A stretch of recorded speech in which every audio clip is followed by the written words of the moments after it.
Seuraavaksi meillä on vuorossa Aleksi Rikkinen esityksellä maantieteelliset menetelmät sotahistorian tutkimuksessa. Jatketaan tästä ja Aleksi, ole hyvä. No niin, mä pistän vaikka jopa sekuntikellon täällä jo kelloa, mitä tuijotellaan. Pysyisi jokseenkin aikataulussa.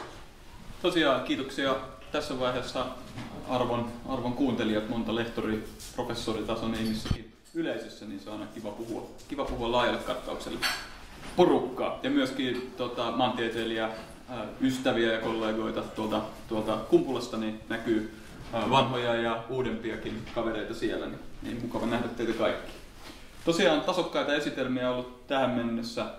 Kiitos kans niistä. Mä oon kirjannut vähän satunnaisia muistiinpanoja, millä yritän sekoittaa omaa flowta, niin sitä aina silloin tällöin. Niin etenkin tuohon ensimmäiseen tosiaan Pasin esitelmään maantieteellisistä niin olosuhteista ja niiden merkityksestä, niin paljon löytyy yhtymäkohtia varmasti, ja yritän muistuttaa niistä teemoista, niin voi sitten vähän niihin reflektoida.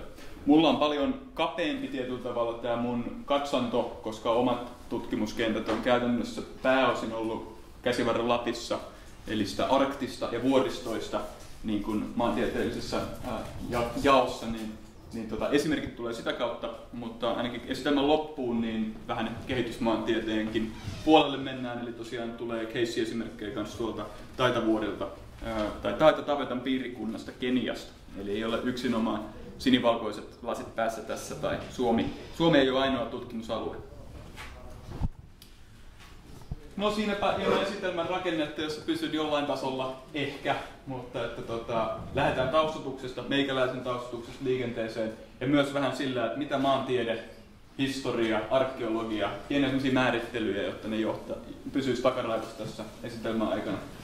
Sitten ehkä niin kuin lähdeaineistoja alkuun siitä, miten historialliset lähdeaineistot voi toimia paikkatietoaineistoina ja niin kuin maantieteilijöille ehkä niin kuin tämmöisenä tuttuna aineistotyyppinä. Niin, että historian ja maantieteen sitä niin kuin yhtymäkohtaa tuossa. Sitten puolestaan mennään kartoitusmenetelmiin ehkä tuossa kolmannessa osassa, eli ennen kaikkea kaukokartoitus työkaluna sotahistoriallisten kohteiden tutkimisessa. Sitten vähän dokumentointimenetelmiä. Eli sukelletaan ehkä vähän niin kuin kaukaa yleisistä Pohjois-Euroopan kartoista aina sinne ihan yksittäisen sotilaan poteroon tai hautaan tai johonkin muuhun tässä. Eli se on ehkä ainakin mun tavoitteena, että mennään sieltä lintuperspektiivistä lähemmäs. Ja lopulta sitten yhteenveto, ja tässä tosiaan koitan käyttää niitä päivän tasaajan aineistoja esimerkinomaisesti.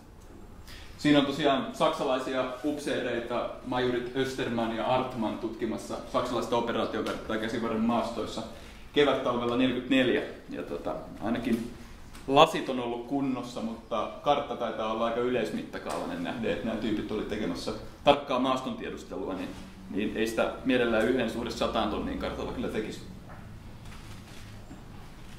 Omasta taustasta hieman tosiaan ainakin tässä kattauksessa toi akateeminen ura on ollut tähän mennessä lyhyin, eli no aloitaanpa sitten röyhkeästi tuolta alhaalta, eli maantieteilijä ihan kanditasolla on tuolle Petrille tässä, Petri Pellikalle tehnyt kandityöni termiittikekojen kaukokartoituksesta Kenian Taitavuorilla.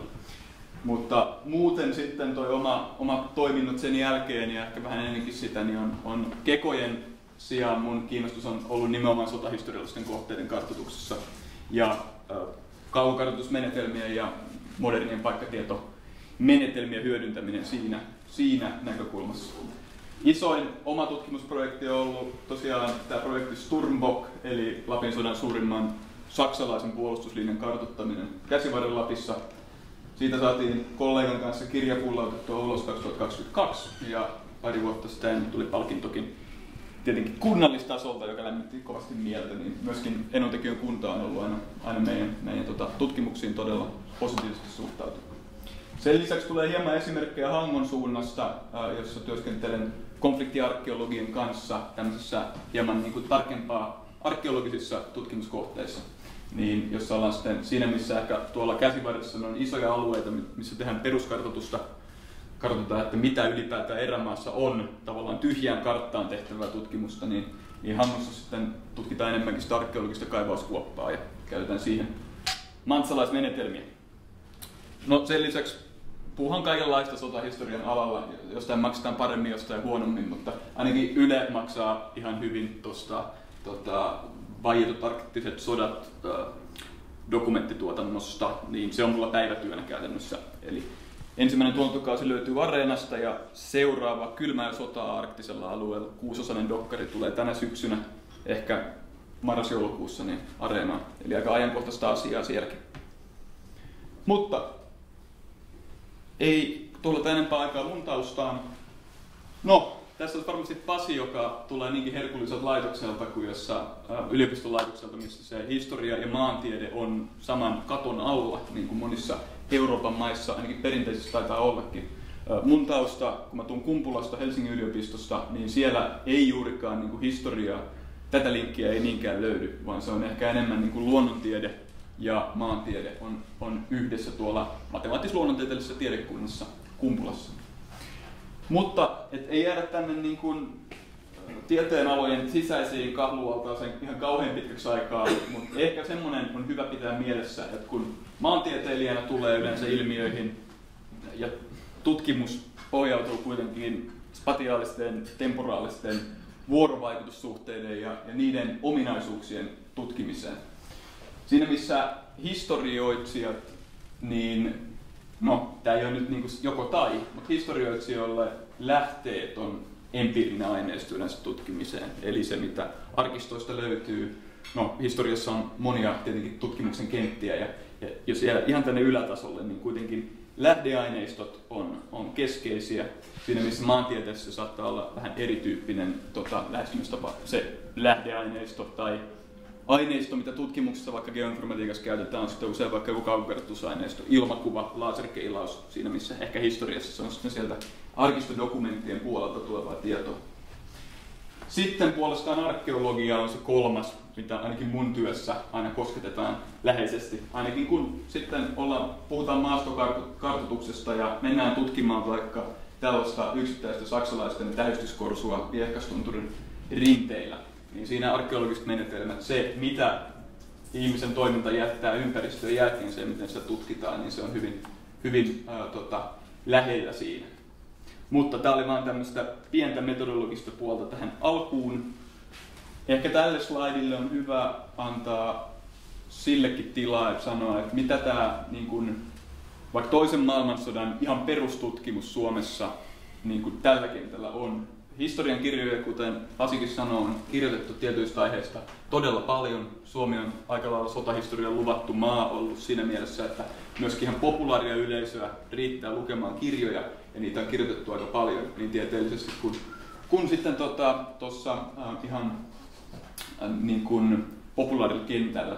Mutta loppupeleissä tämä paikkatieto ja se niin kuin perusaineistot, vaikka kulttuuri, historia, rekistereissä, museoviraston aineistot, metsähallituksen aineistot, se mitä ensimmäisen ja toisen maailmansodan jälkiä maastosta löytyy, etenkin haja-asutusalueilla, niin se on kyllä, ne tiedot on etenkin tuolla pohjoisilla alueilla Suomessa niin aika hataria. Eli ihan tarvetta perustutkimukselle löytyy. Ja tosiaan, jos tulee kysymyksiä, niin keskeyttäkää ihmeessä ja kysytään ja mietitään yhdessä tässäkin vaiheessa tai sitten loppuun, ihan mikä on luontevin itselle. Pari tämmöistä johtoajatusta tässä alkuun, kun lähdetään nyt niin kuin, että tutkitaan sotilaallista toimintaa vähän niin kuin maantieteen menetelmin ja maantieteilijän näkökulmasta. Niin mun mielestä on kaksi asiaa, mitkä on selkeitä, mitkä on niin semmoisia tietyllä tavalla lainalaisuuksia. No, ensimmäinen on se, että sotilastoiminta, niin sotilaallisten joukkojen siirtäminen, sotiminen, niin se vaatii aika paljon paikkatietoa. Ihan sillä tasolla, että pystytään joukkoja siirtämään, johtamaan. Ylipäätään tässä tilanteessa vaikka, että saksalainen kenraali tuolla armeijakunnan komentopaikalla on tietoinen, missä hänen joukkonsa ovat, tai hänen alaisuudessa olevat joukot ovat, ja mitäs niiden pitäisi sitten tehdä, miten tämä koko ihmistoiminta organisoituu. Niin siinä tietenkin paikkatieto on tosi keskeisessä osassa, ja sen myötä myöskin arkistojen kätköihin ja tänne on jäänyt näistä tapahtumista yleensä eri tasoisia arkistoaineistoja. Tässä on muun muassa mulle rakkaan Suomen käsivarren niin meikäläisen tutkimuskentän niin yksi tämmöinen yleiskartta, 20 vuoristoarmeijan saksalainen tilannekartta, että missä joukkoja sijaitsee. Tietenkin mainiota aineistoa maantieteilijälle. Se on kartta, joka on nykyäänkin georeferoitavissa tarkasti Suomen rajoihin, ja siinä näkyy sotilaalliseen toimintaan liittyviä symboliikkaa, komentopaikkoja, jne. Toinen esimerkki puolestaan on sitten tarkempi saksalaiskartta, jonka niiden kartoitusosasto on tehnyt tältä alueelta, täältä Lyngenvuonon pohjukasta. Eli tarkempaakin aineistoa löytyy ja niihin paneudutaan tuossa vähän myöhemmin lisää, että mitä piirteitä niissä sitten onkaan. Eli paikkatietoa löytyy, karttoja löytyy. No, oikeastaan se tulee jo seuraavassa kohtaa se, että mitä on niin kuin sotilaskarttojen lainalaisuuksia. Yleensä toisen maailmansodan tapauksessa niin niihin liittyy se, että tuotetaan topografinen kartta jostain alueesta, tässä tapauksessa saksalaisten tuottama kartta Kolosjoen alueesta, eli ennen Suomea, nykyään Venäjää, niin tämä paikannusruudukko on ollut tärkeä tapa saksalaisille sekä toisaalta peittää omaa joukkojensa sijaintia, eli jos joku kartta jäisikin vihollisen haltuun, sitä ei automaattisesti pystyttäisi päättelemään, että missä ne joukot ovat, koska paikka on sitten ilmoitettu yksikkötasolla tämmöiseen gridiin sidottuna vaikkapa HU1A tai näin, jolloin se on myös peitteistämistä, mutta toisaalta myös eksaktia paikan ilmoittamista. No, karttapuolelta päästään toiseen lainalaisuuteen, josta kuulimmekin tässä aiemmin asioita. Se, että yleisesti ottaen, kun sotilastoimintaa on jossain, niin se jättää ympäristöön jälkeensä. Ja arkeologisen tutkimusotteen ja kaukokartoituksen kannalta on hyvä asia, että se on yleensä jonkunlaisia kuoppia, jotka tietenkin arktisessa ympäristössä muuten niin myös säilyy aika hyvin. Eli sotilaat kaivautuu, toisaalta sotilaat ei vietä koko aikaansa taisteluasemissa vuononrannalla, etenkään kylmissä olosuhteissa, vaan se edellyttää aina jonkunlaista huoltomajoittumista ja muuta, josta sitten jää jälkensä maaperään. Ja nämä mahdollistaa myös kahdelta suunnalta tulevaa tutkimusta sikäli. Voi tehdä niin kuin historian tutkimuksen avulla sitä, että karttojen perusteella vaikka tutkitaan sotilasjoukkojen historiaa, tai sitten puolestaan se, että tutkitaan arkeologisen menetelmin näitä maastoon jääneitä jälkiä, jotka sitten parhaimmillaan näyttää vaikka Suomen Lapissa joltain tämän tyyppiseltä. Eli juoksuhaudat, vanhat korsunpohjat erottuu siellä erittäin hyvin maastossa, vaikka nyt näin dronella otetulla kuvalla. No sitten kohti konkretiaa tässä. No, ryhmityskartasta, minkä tyyppisiä, miten sitä tietoa, mikä on näin hyvälaatuisessa kartassa, siirretään nykyaikaiseen karttapohjaan ja kutsua sitä jonkinlaisen historian tutkimuksen tuotteeksi tai ainakin historialliseksi kartaksi. Tässä tapauksessa se on äärimmäisen helppoa. Loppupeleissä, jos haluaa NATO-symboliikkaa puhua nykyaikaisille sotilaille, niin se ei tässä vaadi paljon muuta kuin, että siirretään symbolit nykypäivään ja let's call it a day. Tuossa on vähän meikäläinen lisännyt vissiinkin pataljonan rykmenttitason vastuualueen rajoja, mutta muuten periaatteessa suoraan lähdeaineistosta tuleva nykyaikainen kartta tästä ilmiöstä, eli 7. vuoristodivisioonan ryhmityksestä Sturmbok-asemassa. Sitten kun verrataan ehkä mielenkiintoisesti tässä sitä, että kuinka helppo näiden aineistojen avulla on tehdä saksalaisista täällä Latinsodan aikaisessa puolustuslinjassa tutkimusta, se on aika helppoa. Mutta ihan sama ei voi tehdä suomalaiselle osapuolelle. Eli tässä vaiheessa toista maailmansotaa suomalaiset ja saksalaiset soti tuolla käsivarressa keskenään.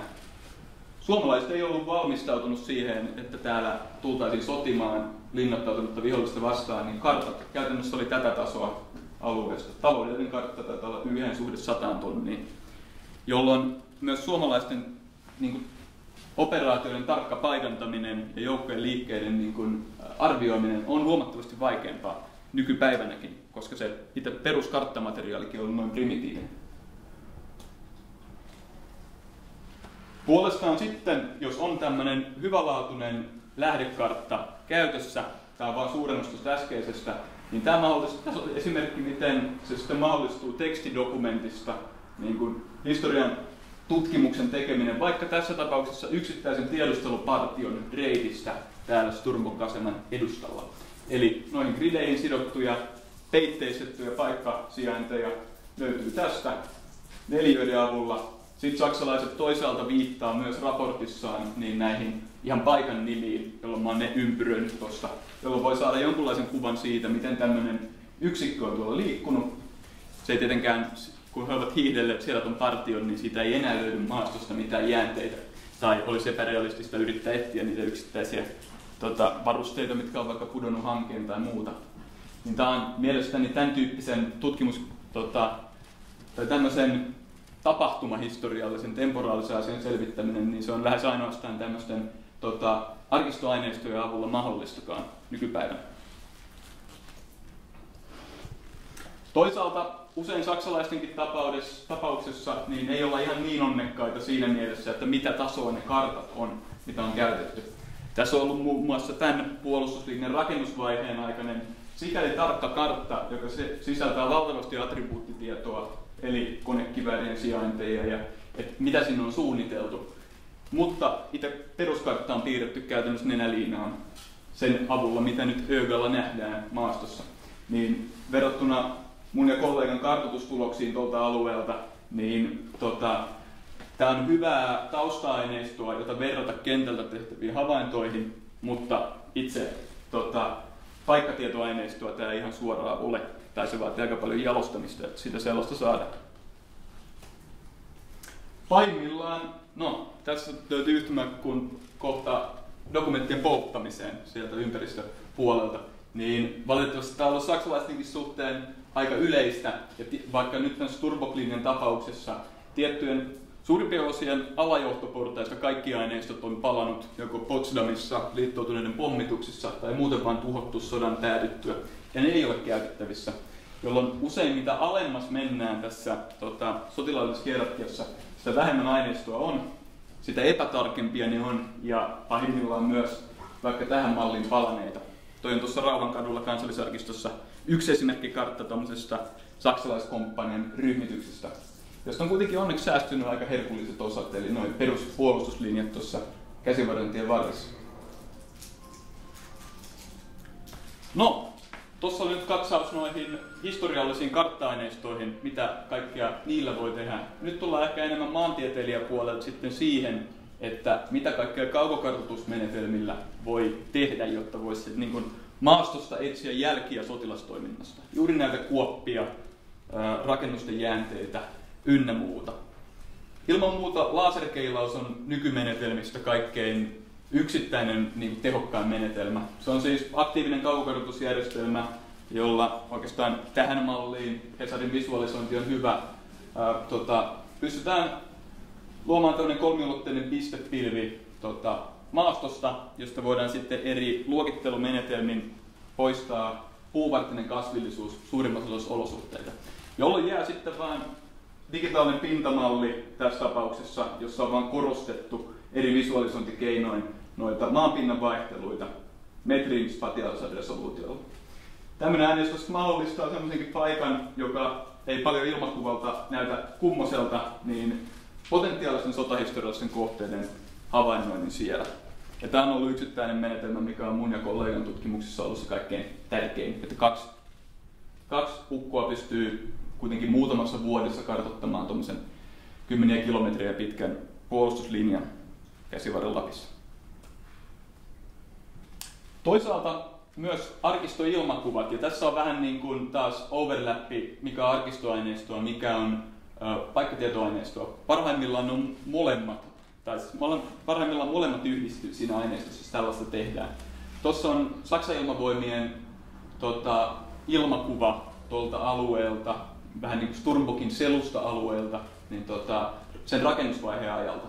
Tämä on siinä mielessä mainio aineisto, että tämä näyttää sen temporaalisen hetken, kun linja on ollut vasta rakentumassa, huoltotiet työntyy tuonne asumattomaan erämaahan.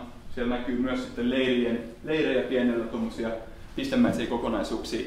Tämä on sitten semmoinen yksittäinen vaihe, mihin on vaikea päästä enää sitten nykyaikaisilla vaikka laserkeilauksilla käsiksi, koska siinä on vaikea päätellä enää sitä, että mikä on rakennettu missäkin vaiheessa. Tietenkin tämmöisessä niin kuin tarkassa temporaalisessa hetken määrittämisessä niin tämmöiset arkistoilmakuvat on todella hyviä. Toisaalta ei pidä väheksyä myöskään sitä, että mitä vaan vanhoilla, mutta sodan jälkeisillä ilmakuvilla voi tehdä. Tässä on esimerkki tämän puolustuslinjan rakennusvaiheen aikaisesta vankileiristä, joka vielä 1960 vuonna näytti ilmakuvalla tältä. Nykyään siitä ei enää näy mitään. Eli sitä olisi mahdoton havaita ilmakuvien avulla. Tämä on myös esimerkki sellaisesta kohteesta, missä ei ole paljon kuoppia, jolloin laserkeilauksella tätä ei myöskään havaittaisi. Eli siinä mielessä arkistoilmakuvista on tässäkin caseissa hyötyä. Tuossa on sitten esimerkki, päästään vähän pois karttasulkeisesta ja siitä, miltä toi näyttää toi paikka maastossa. Loppupeleissä nämä pieniä tolppia, jotka on pystyssä. No tää on eri vankileiri, mutta nämä toistuu näissä. Tolppia pystyssä, piikkilankaa, matalia tommosia rakennusten pohjia, eli sikäli tietyllä tavalla kaukokartoitusnäkökulmasta painajaismainen paikka. Niin myös niiden vankien näkökulmasta luultavasti. No sitten toinen case-esimerkki, ikävä kyllä ei georeferoitu tässä vaiheessa, mutta tämä on Pikkumallan alueelta ilmakuva tuosta Kilpisjärven rannalta. Niin parhaimmillaan, kun on hyviä arkistoilmakuvia käytössä, niin voidaan päästä kiinni sellaiseen ajan hetkeen, mitä ei nykyään maastossa tehtävällä tutkimuksen keinoin enää saada oikeastaan millään tavalla napattua. Eli tässä on suurimmalta osin lumeen kaivettuja saksalaisten taisteluhautoja tuolla hallitsevan maaston kohdan laella. Loppupeleissä maastossa tässä on jäljellä enää muutamia näitä keskeisiä korsuja, mutta tästä itse kokonaisrakenteesta ei oikein saa enää maastotutkimuksen keinoin kiinni, jolloin nämä ilmakuvat on todella arvokas ja melkeinpä ainoa aineisto, millä voidaan siihen päästä käsiksi. Tuossa esimerkki siitä, jolla taisi esitelmä alkaakin, niin mitä sieltä nyt sitten löytyy, toi lumeen piirretty kehä tässä, niin se on piikkilankaeste lähellä noita asemia, josta on sitten vielä sykkyröitä jäljellä ja Kilpisjärven kylää siellä taustalla. Tässä, kun maantieteilijöitä on paikalla, niin tämmöinen herkkupala kannattaa googlettaa ja katsoa. Oula Seitsonen, ansiokas suomalainen arkeologi, ja hänen kollegansa ovat tehneet näiden arkistoilmakuvien perusteella tämmöistä historical guess-analyysiä tuosta alueesta. Ja he ovat vielä hyödyntäneet tekoälyä siinä, että sen ei tarvitse olla edes se ihmistulkitsija, joka piirtää nämä viivat tänne, vaan tämä on hyvin koulutetun tekoälyn työtä. Eli tuo aineisto on julkaistu vapaasti ja on erittäin kiinnostava. Siinä on esimerkkiä siitä, että myös oikeanlaisella prosessoinnilla historialliset aineistot voi olla niiden ihan kaikkein modernimpien automatisoitujen kaukokartoitusmenetelmien hyödynnettävissä. No, sitten ehkä toinen aihe, mihin liittyy meikäläisen näkökulmasta hieman liikaa ehkä pöhinää, vaikka itse käytän tosi paljon droneja omassa dokumentoinnissa. Mutta mulle se on ennen kaikkea dokumentointiväline. Tässä esimerkki saksalaisesta viestiasemasta Ropitunturin laella. Mä oon 3D-mallin tuottanut dronella fotogrammetrian keinoin siitä. Tässä siitä oli hyötyä, saatiin hieno taustakartta.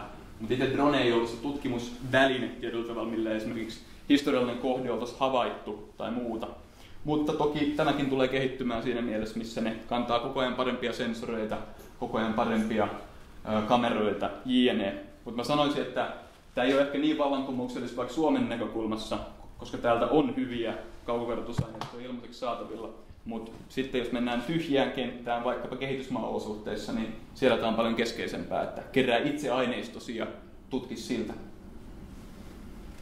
Yksi esimerkki siitä, mikä on sitten dronella saadaan lisäarvoa, ei saisi tästä saksalaisesta panssaritorjunta-asemasta suolla yhtä hyvää kuvaa maastosta käsin, mutta kun otetaan kamera 30 metrin korkeuteen, niin sittenhän siitä saa ihan kivan otoksen, joka havainnollistaa myös, että mitä tietä sillä on haluttu suojata. Myös se ajan hetki, milloin ollaan liikenteessä, on tietenkin tärkeä. Tuo olisi asema, joka ei kesäkasvillisuudella erottuisi ollenkaan. Tuosta voidaan mennä ehkä ohi, että päästään hieman eteenpäin. Aikakin alkaa tuossa loppumaan, niin siihen arkeologiseen kontekstiin, ehkä mitä kaikenlaista hyödyllistä maantieteilijä voi tuoda sitten, kun puhutaan näistä ihan pienen mittakaavan kohteista, jotka on vaikka kaivettu auki. Arkeologialle yleensä tyypillistä on se, että kohde kaivetaan auki vain hetkeksi ja sitä pyritään dokumentoimaan mahdollisimman tarkasti silloin, jotta sitten kuoppa voidaan laittaa kiinni ja sitä ei tarvitsisi aina kaivaa uudestaan auki. Tai sitten sitä voitaisiin jatkaa tulevaisuudessa. Tietenkin vaikka tämmöinen sotavainajakohde on äärimmäinen esimerkki siitä, että tässä oli 7 neuvostoliittolaisen sotilaan ruumiit kaivettiin ylös Tvärminissä Hangossa. Niitä oli aikaa tutkia se muutama päivä, kunnes ne sitten meni Neuvostoliiton lähetystön haltuun, Venäjän lähetystön haltuun, ja haudattiin sitten tuonne Tektomiin neuvostoliittolaisten sotilashautausmaalle, tai sinä aikana perustettuun. Eli tässä tapauksessa tehtiin 3D-mallinnus haudoista, mitattiin todella tarkasti tarkkuuspaikannuslaitteella, miten se vainaja lepää siellä haudassa, ja pyrittiin saamaan niistä mahdollisimman paljon tälleen selville. Eli dokumentointi on tehty tarkasti, mutta loppupeleissä tässä paikkatieto ei sinällään tuonut mitään yksittäistä mullistusta. Se ei tuo meitä lähemmäs esimerkiksi sitä, mikä näiden henkilöllisyys oli näiden neuvostosotilaiden. Ainoa mitä itse tutkimuksessa saatiin selville oli, että hyvin nuoria alle parikymppisiä nuorukaisia, jotka oli kaikki täynnä sirpaleita, eli kokenut väkivaltaisen kuoleman. No tuossa esimerkkejä siitä, mitä vaikka meidän laitoksella opetettavat menetelmät sitten voi arkeologisessa kaivauksessa tuottaa hyötyä. 3D-mallintaminen, oli se fotogrammetrialla tai laserkeilaimilla tehtyä, niin ne on tietenkin hieno menetelmä arkeologisessa kontekstissa, kun se saadaan mallinnettua se kaivauskohde tarkasti silloin, kun se on käytetty auki, ja siihen voidaan palata vaikka sitten myöhemmin. Tarkkuuspaikannus, toinen tämmöinen asia maantieteilijän työkalupakissa, mikä on ainakin arkeologian piirissä erittäin korkealle arvostettu. No niin, siinäpä päästään muutama minuutti aikaa niin yhteenvetoon tästä asiasta. Eli aloitettiin sieltä niin kuin historiallisten lähdeaineistojen niihin nojautuvasta niin kuin paikkatietotutkimuksesta. Sitten katsottiin kaukokartoitusmenetelmiä, ja yleensä ideaalisti ennen kuin lähdet kentälle tekemään maastokartoitusta, niin tietenkin teet molemmat nämä työvaiheet niin pitkälle kuin mahdollista, että maastossa toiminta olisi mahdollisimman tehokasta ja todellakin pitäisi oikeita asioita silmällä ja sitten myöskin ne kohteet ylipäätään löytyisi sieltä. Tässä vaikka niin sanottu tappokukkula, eli täällä Keniassa, Kenian ja Tansanian rajalla, se Mount Kilimanjaro jää tuonne pilvien peittoon tossa, niin tämmöinen Slaughter Hillinä tunnettu kukkula, joka oli saksalaisen linnoittama asema. Brittijohtoiset joukot yritti sitä ekassa maailmansodassa vallata useita kertoja, aina epäonnistuen, jolloin paikan nimikin on vielä kantaa sen ajan historiallista taustaa. Niin, tässä vaan hieman esimerkkejä siitä, kun maantieteen kenttäkurssi järjestettiin tuossa alkuvuodesta siellä. Pidettiin tämmöinen 1 päivän niin kuin kartoitusdemo siellä, että mihin kaikkeen voidaan sieltä kerättyjä paikkatietoaineistoja hyödyntää. No, meikäläinen teki pienen tutkimuksen siihen, että mitä lähdeaineistoja on saatavilla. Itse Nairobin kansallisarkistosta ei 1 päivän haulla tietenkään löytynyt mitään. Yleensä arkistotutkimus on ylipäätään sellaista, mihin menee viikkoja, vuosiakin parhaimmillaan ennen kuin saadaan jotain käyttökelpoista ulos sieltä. Etenkin sitten kun puhutaan kehittyvien maiden olosuhteista, jossa arkisto ei ole hyvin indeksoitu tai sitä ei voi hakea samalla tehokkuudella kuin vaikka kansallisarkisto täällä. Eli se on hyvä muistaa. Kunnianhimotasoa kannattaa ehkä arkistotutkimuksessa laskea, jos lähtee kehittyviin maihin tekemään. Mutta onneksi tästä oli jonkun verran kirjallisuutta julkaistu. Taita Hillsillä tuolla on yliopiston tutkimusasema, joten meikäläinen kävi 3 kohteessa tässä kenttäkurssin mittaan kentällä. Sitten löytyi jonkun verran, ei ilmakuvia tuolta ajalta, mutta sentään panoraamakuvia, eli näihin sotilasleireihin, mitkä tässä kartalla näkyy, niin jotain referenssiä niiden kokoluokasta ja muusta saadaan sitten ihan vanhojen valokuvien avulla. Helsingin yliopisto on kerännyt sieltä tarkkoja ilmakuva- ja laserkeilausaineistoja, jota voitiin sitten verrata näihin kuva-aineistoihin, että minkälaisia kuvia löytyy. Tässä on tämmöinen Picket Hill-niminen kukkula, johon nämä kuvat oli lokalisoitu näissä julkaisuissa. Ja sitten ilmakuvia avulla pystyttiin tulkitsemaan, että tuolla näkyy jonkunlaisia kivimuureja, joita näissä kuvissa vaikutti myös näkyvän. Käytettiin myös laserkeilausta, eli se yksittäinen ehkä tehokkain tämmöisen sotahistoriallisen inventoinnin väline. Tuossa vähän tuollaisissa sateenkaaren väreissä, mutta siellä erottuu näiden vanhojen puolustusasemien, niitä yhdistäviä ampumahautoja ja bunkkerien jäänteitä. Ja tässä vaiheessa meikäläinen oli aivan helvetin innostunut, että nyt lähdetään ja Lappiin tottuneena, että jos siellä tuollaista näkyy, niin maastosta löytyy varmasti jotain niin kuin ilmiselvää ja helposti havainnoitavaa.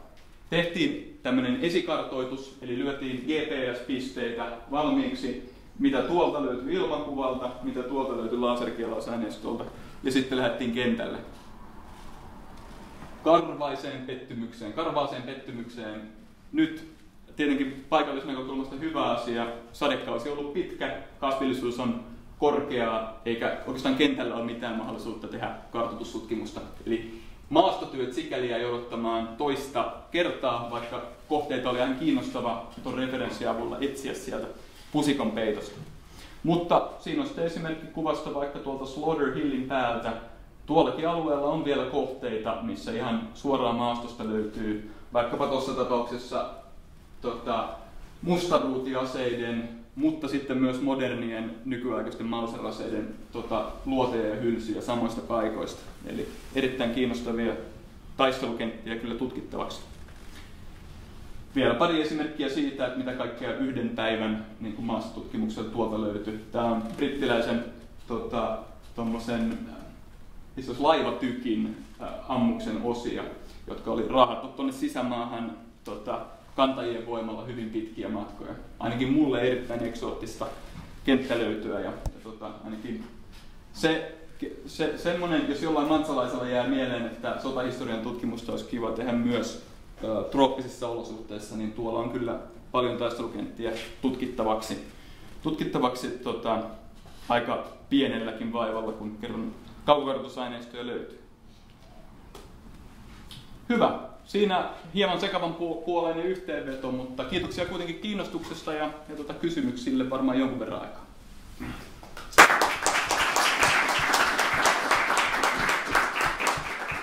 Kiitos Aleksi. Aikataulun mukaan nyt Teemu Matinpuro aloittaisi saman tien, mutta toki muutamalle kysymykselle. Mä voisin sillä aikaa yrittää virittää, kun mulla on mäkinä ja kiitos. Joo, ilman muuta. Teknisiä, niin säädetään. Joo. Hanna. Hanna Lahti, Helsingin yliopisto.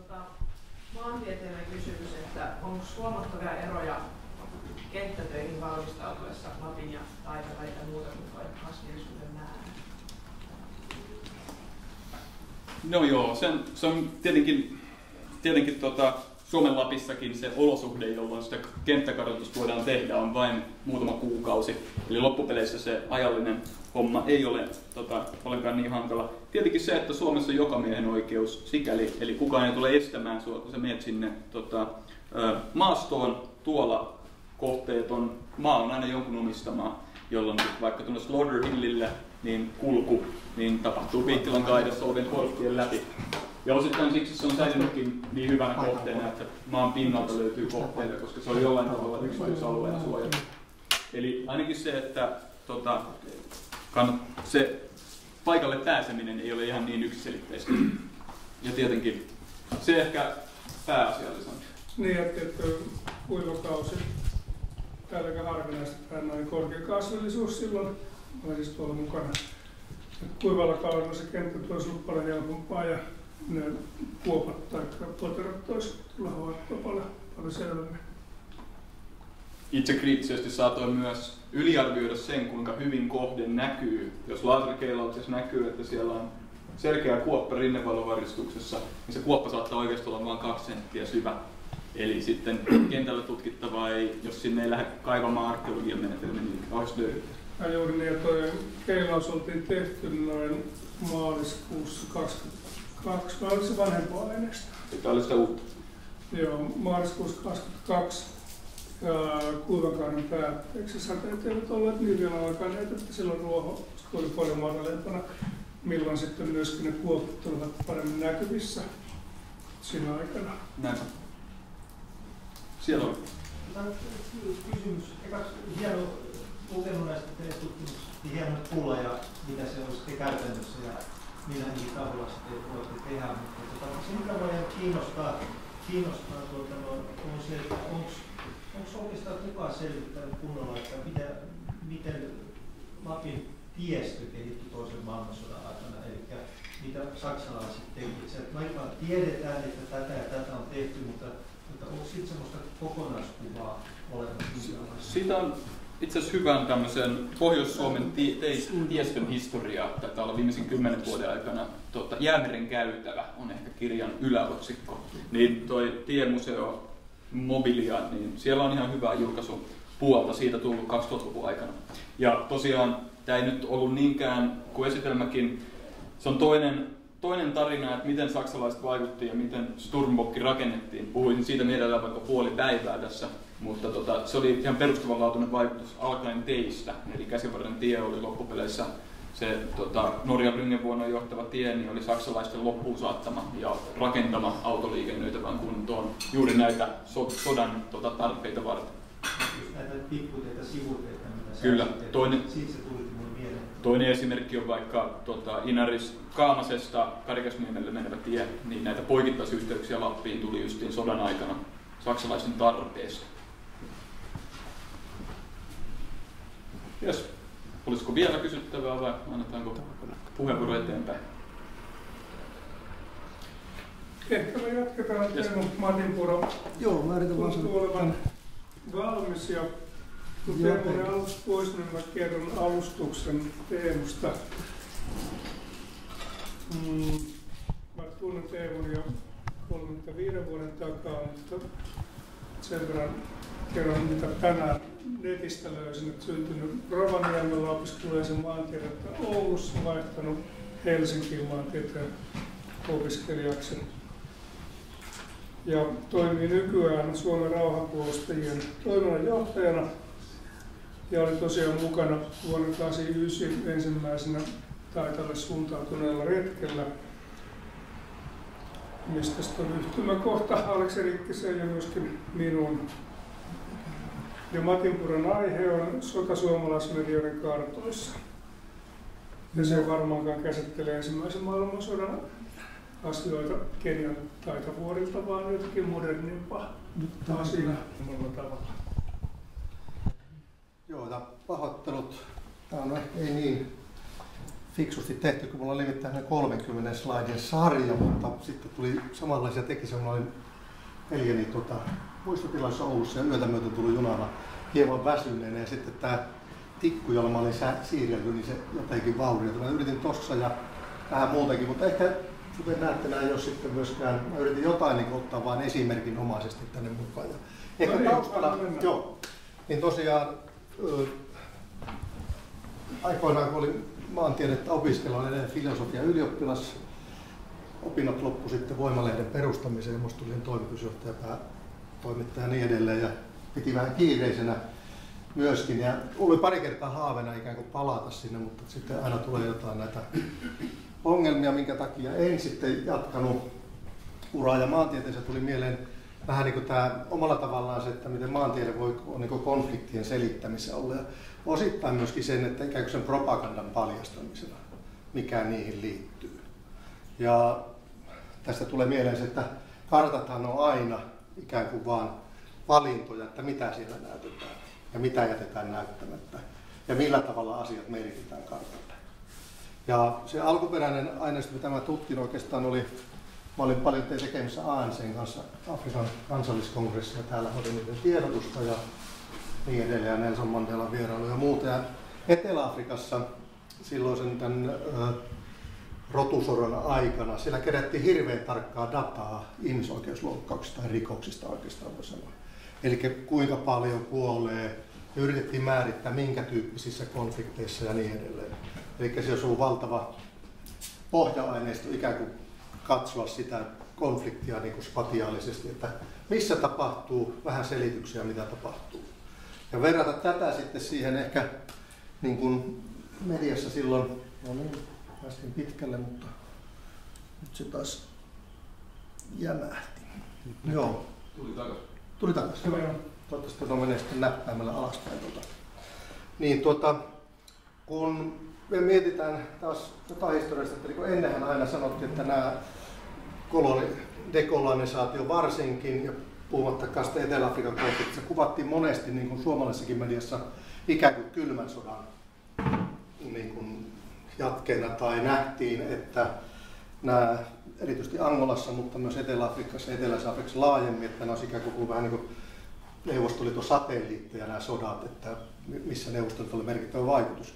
Ja toki niillä olikin, mutta tietysti voi sanoa, että jos luette Nelson Mandelan elämäkerran ja varsinkin sitten kun hän pääsi vankilasta ja vieraili myös Libyassa ja DDR ei tainnut olla kiittämässä, niin ei se liittynyt hänellä niin kuin ideologisiin valintoihin, vaan niihin valintoihin, ketkä ikään kuin mahdollisti sen vapaustaistelun silloin, joka on ihan ilmiselvää.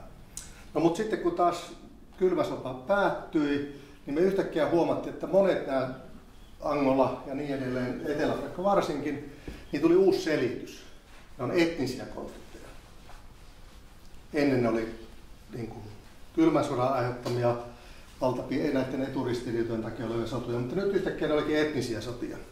Mulla ei valitettavasti sitä kuva-aineistoa tuosta, ja se johtuu ehkä siitä, kun mä olin yrittänyt rajata suomalaisen median kartan käyttöön, ja sitten mä tajusin, että niitä on hirveän mahdoton löytää. A ja B, koska niitä ei niin kuin sillä kartta-aineistoa että oikein millään hakuilla löydä kuvaa tai niin edelleen. Plus sitten, että karttoja käytettiin hirveän vähän silloin aikoinaan. Se johtuu tietysti taas teknologian kehittymisestä, että kartat oli hyvin simppeleitä, mutta sen takia me ehkä myöskin hämmästyttää se, että kuinka vähän me käytetään niin kuin karttoja ja nykyistä tekniikkaa mahdollista tehdä karttoja, luoda karttoja, niin käytetään oikeastaan vain hyvin simppeleitä karttoja, jos sitten katsoo Helsingin Sanomia, Yleä tai niin edelleen. Hyvin harvoin pyritään kartalla tuomaan mitään muuta kuin hyvin basic faktat, ja ehkä nekin joskus niin kuin väärässä kontekstissa, tai siis miettimättä niitä tehtyjä valintoja, että mitä me halutaan niissä kertoa. Ja omalla tavallaan karttahan olisi siinä mielessä vähän niin kuin kuva, että mitä enemmän se informaatiota ympää tuohon karttaan, niin ikään kuin yksi kartta voi olla enemmän kuin 1000 sanaa. Tosi vaatii tietysti kartalle niiden niin kuin selitykset myös. Mutta tämä nyt ei oikein näyttää niin pienellä, mutta tässä on ja mä en näe nyt miten lukeekaan. Sen varmaan saa Plussalla kokeilemaan. Iso ei. No, pas. Tää on kun tämmönen humanisti täällä. Osaako joku saada sen vielä isommaksi? Mä joudun vähän paikkailemaan, mulla oli nää erittäin hyviä niin kuin oikeaan kokoon, mutta mä nyt tuossa samalla kun istun tuolla perällä sivillään vähän laitoin niin periaatteessa nämä.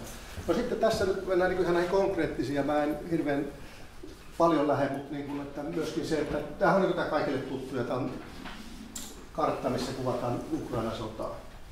Ja sinällänsä tässä ei niin kuin ole oikein mitään kummallista, mutta sitten voi aina miettiä näitä sanojen käyttöä. Että nämä on Venäjän miehittämät alueet, Venäjän hallussa vuodesta 2014, ja sitten siellä on myös Donetsk ja Luhansk.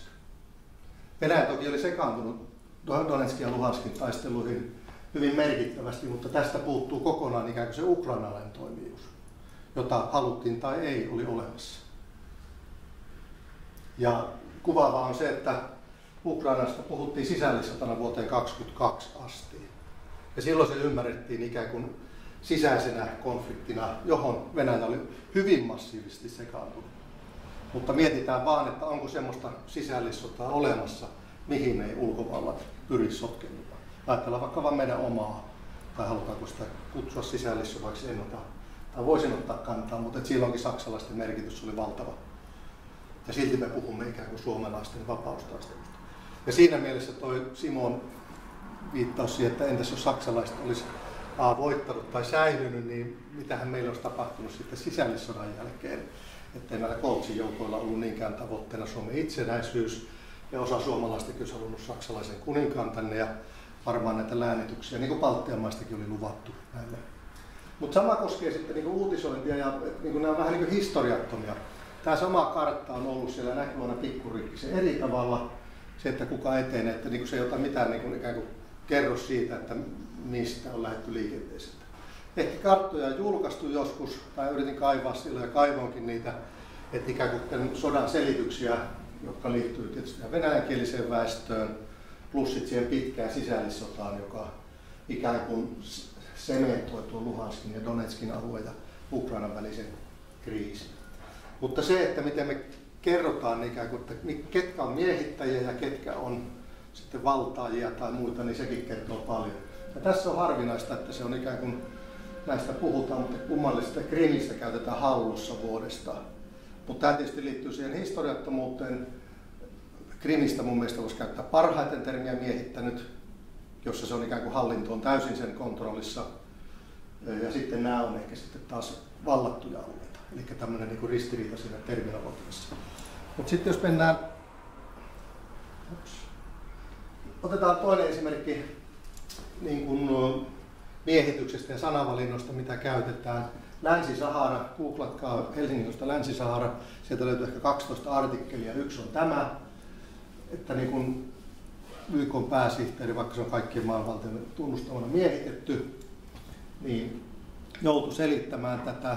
Ja tämä on johtanut myös semmoisen, että monissa maissa niin kuin tämä kartta, tämä on nyt samasta Hesarista vähän myöhemmin julkaistu, jossa se haastateltiin Polisario-edustajia. Tämä oli nyt ainoa, minkä mä löysin, että jossa kuvataan Länsi-Saharan miehitystä, mutta eipä siinä kerrotakaan, että se on miehitetty.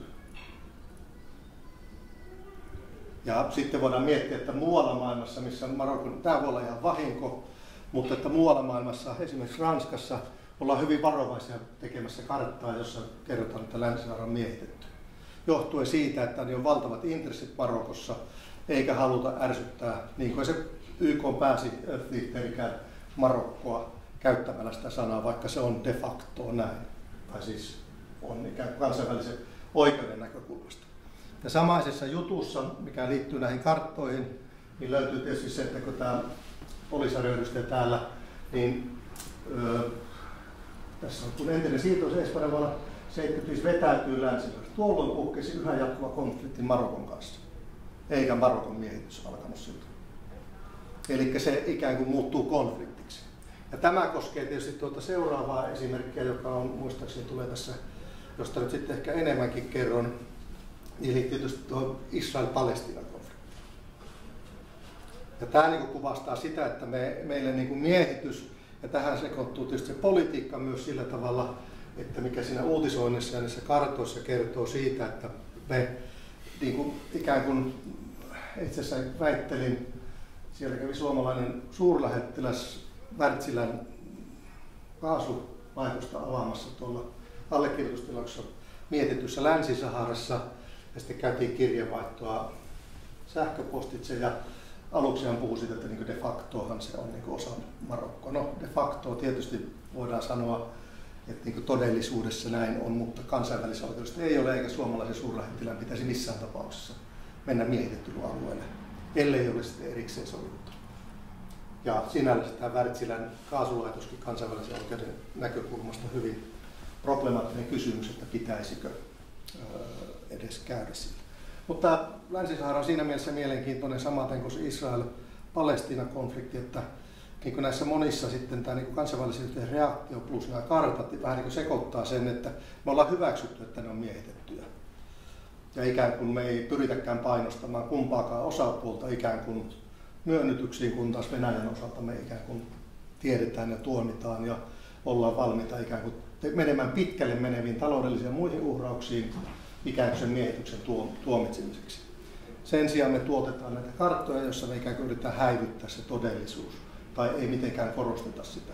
Ja mä en tiedä, että oletteko lukenut, ja muistaakseni Hesarissa kannattaa mainittuakaan, että Polisario on lopettanut siis tuon tulitauon, joka vuonna 1991 YK:n kanssa sovittiin. Ja tarkoituksena järjestää kansanäänestys, jossa Länsi-Saharasta päättää itse. tulevaisuudestaan YK-alaisuudessa, mutta kuten tiedetään, nyt 40 vuotta myöhemminkään sitä ei järjestetty, jolloin ei kyllästy odottamaan siellä pakolaisleireillä, että jotain tapahtuisi. Mutta tosiaan se erottuu sitten, ja tässä on nyt sitten toinen kartta, jossa taas näkyy tämä ikään kuin, ja mun mielestä tuntuu, että se ei välttämättä tiedostettua ikään kuin myöskään näiden medioiden valtapositio. Mutta se on tietysti aika pitkälle se, että niin kuin meidän tiedonlähteet on pitkälti angloamerikkalaisia erityisesti, jolloin me niin kuin nähdään se sitä kautta ja minkälaista terminologiaa käytetään. Täällä on hyvä esimerkki. Kapina, tuolla on Idlibin ympärillä sijaitsi kurdeillakin tuolla pieni osuus Syyrian hallituksen joukot, kurdijohtoiset joukot, eli niin sanottu Rojava tai Anes, tämä autonominen Koillis-Syyria, mikä se on. Ja sitten täällä on vielä hassusti Syyrian hallituksen joukot ja kurdi noita alueita. Siellä jonkun verran on Syyrian armeijan sotilaita, mutta niiden käytännön merkitys on hyvin vähän. Eli ne on käytännössä, että ei itse asiassa kurdijohtoisten joukkojen kanssa voitaisiin sanoa, mutta ne on myös hyvin monikansallisia joukkoja. Mutta sitten, kun mennään tänne ylös, mä en tiedä, miten tämä poikkeaa Turkin hallussa oleva ja sitten Turkin puskurivyöhyke. Ja monesti käytetään tästäkin, että Turkin tavoitteena oli luoda puskurivyöhyke. Eli miehitys muuttuu puskurivyöhykkeeksi ja tässä Turkin hallussa oleva alue eikä miehitetty alue, jolla se auttaa näitä islamistiterroristeja terrorisoimaan kurdien hallussa oleva alue. Ja tässä tulee mieleen, että nythän jos palataan siihen ensimmäiseen kuvaan, että Putinhan ilmoitti nyt, että he haluaisi luoda puskurivyöhykkeen sinne kohti Harkovaa menevällä alueella, eli oliko se 150 kilometriä rajalta vyöhykkeen, niin sitten voidaan miettiä, että mitä se puskurivyöhyke tarkoittaa. Onko se miehitys vai puskurivyöhyke? Ja sitten jos Venäjä sen tekisi, niin käytettäisikö sitä termiä, että puskurivyöhyke? Että mitä se voi tarkoittaa? Tässä tapauksessa totta kai ne terrorisoivat, siellä käydään taisteluja koko ajan, mistä me ei muuten lueta lainkaan. Ja siinä tuli mieleen, että tuo sama kartta me nähdään päivittäin Syyriassa, eikö tuo Ukraina-seuranta, jossa meillä hyvinkin pienet taistelut uutisoidaan, kun taas täällä päivittäin viikoittain tapahtuvaa Turkin pommituksia sekä Pohjois-Syyrian ja Irakin alueelle ei uutisoida lainkaan, joka myöskin on se, että miksi ikään kuin minkälaista maailmankuvaa annetaan. Ja tässä on myös se ikään kuin, mä en tiedä sitten, se katoaa jotenkin hassusti tämän NATO-jäsenyysprosessin myötä tämä Turkin aggressio tuolla hyvin pitkälti uutisista, että onko se tietoista vai tiedostamatonta ja onko se niin kuin Turkin onnistunutta mediaoperaatiota vähän niin kuin omalla tavallaan Israelinkin osalta. Ja tietysti se oli hauskaa, kun vaan tätä varten, mä olen tietysti seurannut, olen käynytkin Ukrainassa ennen sotaa ja seurannut vaan uutisointia. Että se on mielenkiintoista, miten sitten ikään kuin uutisoitiin aina tämä Ukrainan menestykset, oli ne muutamia satoja metrejä, niin ne on uutisointina, mutta sitten kun Venäjä etenee, niin ne on strategisesti mitättömiä paikkoja, jotka sitten vallataan. Ja ihmetellä, että miksi Venäjä käyttää niin paljon resursseja, ja toisaalta sitten voisi miettiä, että miksi ukrainalaiset käyttää niin paljon resursseja niiden puolustamiseen, jos ne on. Mutta tämä on sivujuone tästä kartografiasta. Mutta tämä niin vaan kuvaa sitä, että millä tavalla. Ja sitten voidaan väittää tietysti, että ehkä Hesaristakin löytyy, ja mä muistan sisällissodan aikana siellä vähän katsottiin, missä puhutaan Venäjä ja niin edelleen karttaa, mutta että miksei käytettäisi sitten mahdollisuutta, että niin muistutettaisiin. Eli tässäkin kartoissa useimmiten kerrotaan, että mikä on se tilanne, ja sitä on hankala sitten ikään kuin suhteuttaa siihen, että minkälainen se kehitys on ollut ennen sitä. Ja tämä on tyypillistä myös sille niin kuin vääristyneelle eurooppalaiselle näkemykselle, että meillä kun kuolee yksi valkoinen, niin se on iso uutinen, mutta sitten jos 10 mustaa kuolee jossain afrikkalaisessa konfliktissa, niin se ehkä pääsee yli tai 100. Ja tämä oli erityisesti silloin Etelä-Afrikka uutisoinnin osalta, että joka ikinen valkoinen uutisoitiin, mutta sitten ei, voisiko sanoa 100 tai 1000 mustasta kuolleesta uutisoitiin silloin Etelä-Afrikan apartheid-hallinnon aikana tai sen taistelun aikana. Tässä on sitten toi Ylen versio, ja siellä on nyt sitten vähän paremmin, että se on Turkin ja sen liittolaisten valvovat alueet. Mitä nämä liittolaiset on sitten, niin voitte kuvitella, että ne on näitä islamistisia ryhmiä pääasiassa, jotka on siellä vallalla. No sitten tässä on, itse on mukana tuommoissa myöskin Le Monde Diplomatique, ja no vähän kasetaleissa on joutu ranskalaista kansainvälistä alunperin diplomaattikunnalle tehty, joka on taas sitten ikään kuin tämmöisen kartograafisen journalismin, voisi sanoa, ehkä eniten toteuttanut, jossa taas sitten pyritään kartoilla kertomaan huomattavasti paljon enemmän kuin nämä muut. Että yritetään lisätä sinne informaatiota. Tässä nyt on tietysti hankala mennä ja mä en ehtinyt käymään hakemaan. Mulla on uusinta diploa tuossa, siinä ei ole kaikkia karttoja, mutta me ollaan tehty kartastoja ja muita, jossa ollaan haettu sitä ikään kuin historiasta, että ihmisillä olisi lukutaito siihen konfliktiin, ikään kuin, että se ei ole vaan se hetki, vaan sitten löytyisi ikään kuin se, että siinä karttojen avulla voi kertoa sen tulkinnan. No tässä on hyvä esimerkki nyt sitten, lähdetään tähän niin kuin lempiaiheeseen, eli tähän Israel-Palestiina konfliktiin. Ja tässä löytyy yllättävän hyvä, muistaakseni Helsingin Sanomissa, ja tämä oli oikeastaan eka kertaa, missä mä näin, ehkä siellä on kertaalleen ollut, mutta useimmiten tämä niin annetaan hyvin niin kategorisesti. Kaikki osaa suurin piirtein Länsiranta, Gaza ja ehkä Golanin muistetaan. Ja sitten tässä on Israelin hallinnassa oleva alue. Tässä vaan sitten tuo väritys vaan, että se jää aika olemattomaksi tuolla, jos katsotte Länsirantaa, että vaatii varsinkin katsoisi tätä lehdistä tai puhelimesta, että mitä tuo tarkoittaa tuo tilkkutäkki tuolla. Ja Golankin on Israelin hallinnassa oleva alue, ei miehittävä. Ja de facto se on tietysti miehittävä, koska siellä on siirtokuntia ja niin edelleen. Ja sama koskee tätä Länsirantaa. Siellä on sekä miehitettyjä alueita, että sitten ehkä voidaan puhua hallinnassa olevia alueita, jotka on sekä myös palestiinalainen käytössä, esimerkiksi siirtymäalueita toisille. Et kuinka simppeliä olisikaan vain, vaikka löytyisi sieltä joku taustaruutu, että katsokaa, että miten tämä homma on kehittynyt, ja joka laittaisi sitten myöskin sen niin konfliktin tiettyyn hyvin simppelisti muutamalla kartalla voisi kertoa, että mitä täällä on tapahtunut.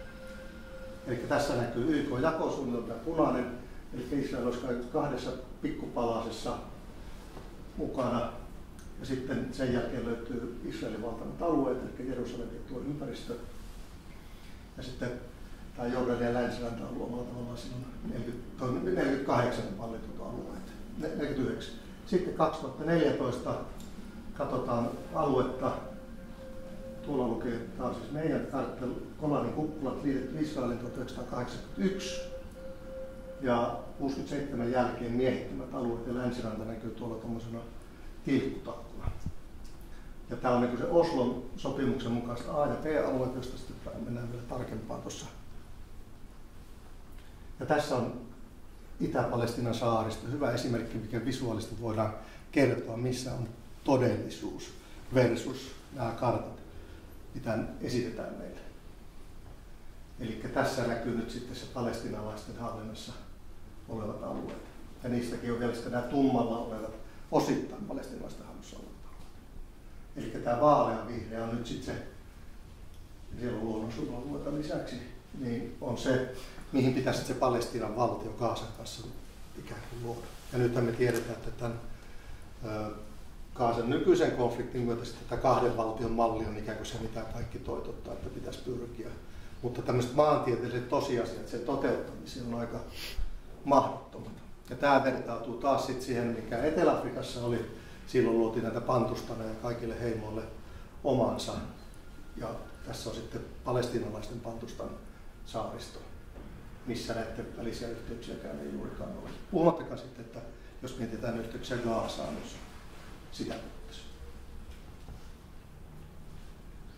Ja tässä on taas sitten, tämä menee turhan tarkaksi, mutta tämä on niin kuin Jerusalem taas sitten, jos se on hyvin tarkkaa se, että tämmöinen kartta kertoo sen, että miten palestiinalaisen kulkuyhteydet ja muut on, niin kuin missä on tarkastuspisteet ja niin edelleen. Miten se vielä ikään kuin sen rajan sisälläkin ikään kuin on niin kuin täysin israelisten kontrollissa, jos katsotaan näin. Ja tästä asetelmasta sitten ikään kuin ymmärrettäisiin ehkä konfliktia paremmin pistäytys. Puhumattakaan sitten, jos mä mietin näitä niin kuin monissa konflikteissa, niin luonnonvarat on merkittävässä osuudessa. Ja näihin meillä on paljon julkaistakin myös diagrammeja myös siitä, että kuinka paljon esimerkiksi luonnonvaroista ja resursseista huolimatta näistä pinta-alasuhteista, jotka ovat olemattomat, niin sitten on pelkästään Israelin käytössä. suhteessa palestiinalaisväestöön. Niin, tässä palasin vaan mietin, että muistutus siitä, että tätä kuvaa meille näytetään päivittäin. Siellä on hyvin miniatyyrimäisiä muutoksia itse asiassa ikään kuin todellisuus, tai siis niin kuin todellisuus, kun taistelut on seis, niin sitä ikään kuin päivitetään, mutta niin kuin se on, niin kuin, voisiko sanoa, erittäin marginaalista. Ja itse asiassa ne ei näy edes kunnolla tuolla ne etenemissuunnat, mitä venäläiset on tällä hetkellä valitettavasti tehnyt. Mutta tosiaan mulla oli 30 diaa, mutta ne unohtaa, eikä nyt muista. Ehkä olisi tarkemmin voinut sitä eteläisen Afrikan tilannetta esimerkiksi käydä myös läpi, että minkälainen vastaava todellisuus siellä oli ikään kuin suhteessa siihen poliittiseen konfliktiin, joka siellä oli, joka pyrittiin tietysti tekemään etniseksi ja jossa myöskin totta kai Etelä-Afrikka pyrki siihen, mikä on tyypillistä koloniaalivallolle, että hajota ja hallitse, jossa pyritään laittamaan erilaisen etuasemiin erilaisia etnisiä ryhmiä toisia vastaan. Ja Etelä-Afrikassa se oli erityisesti tämä Inka-puolue, joka oli Buthelezin puolue Natalissa, mutta jossa myös ANC oli hyvin vahva. Tosi tietysti ei sotilaallisesti, koska Inkatalla oli aseet ja muu, mutta että esimerkiksi tämä poliittinen väkivalta tapahtui hyvin pitkälle sillä KwaZulu-Natalissa, missä suurin osa oli näitä zuluja, eli siinä ei voitu enää käyttää, että olisi kyseessä etninen konflikti. No tietysti siitä on vaan anekdoottinen, voi sanoa, että suomalaiset kaupparatsut, ulkomaankauppaliitto kävi tekemässä ennen näitä vapaita vaaleja jonkinlaisen selvityksen Etelä-Afrikan tilanteesta, ja se tuli sieltä, teki pienen raportin, jossa puhuttiin, että Inkatha on iso puolue ja ANC:llä saattaa olla tämmöinen kannatus, sitä ei oikein tiedetä, ja lopputulema oli sitten 75 vastaan joku prosentti. Mutta tietysti senkin ohjasi, että kun ne tapasivat etelä-afrikkalaisia hallinnon edustajia. Josta vaikka ihan sitten vaan anekdoottina, kun oli näiden ANC-edustajien tai itse asiassa niin kuin sikäläisen vaalikoulutusjärjestelmän edustajia tuolla ulkoministeriössä Suomessa tapaamassa. Se oli hauskaa, kun sitten ne puhui koko ajan, että your government has said, niin kuin Etelä-Afrikan hallituksesta. Ja nämä aina korjasi, it's not my government, it's our regime, joka tietysti viittaa siihen, että minkälainen suhde, mutta että miten suomalaiset suhtautuivat sitten, kun tämä ikään kuin prosessi lähti käyntiin. Ensin ruotsalaiset jatkoi edelleen ANC:n tukemista, suomalaiset heti niin kuin etäisyyttä, että nyt se on problem solved. Eli ei haluttu ottaa kantaa osapuolten väliseen tasapainoon, olla puolueettomia. Minkä toivoisi tietysti ehkä tänäkin päivänä monen muuhun konfliktiin, että voisi ottaa vähän etäisyyttä ja katsoa sitä ikään kuin etäämältä. Ja monesti nämä kartat, jopa voi jättää noita diploja tuonne, ja me ollaan tosiaan tehty erilaisia kartastojakin, jotka sitten taas ehkä enemmän kuin tässä mä nyt keskityn vaan tähän ikään kuin miehitys, että miten me kuvataan konflikteja, että mikä sitä ohjaa sitä mielikuvaa, mikä meillä on sitä konfliktista. Mutta mielellään vastailen kysymyksiä, sori, pieni sekavuus, pienen pitkän junamatkan jäljiltä tänne ja sitten yritetään se paikka.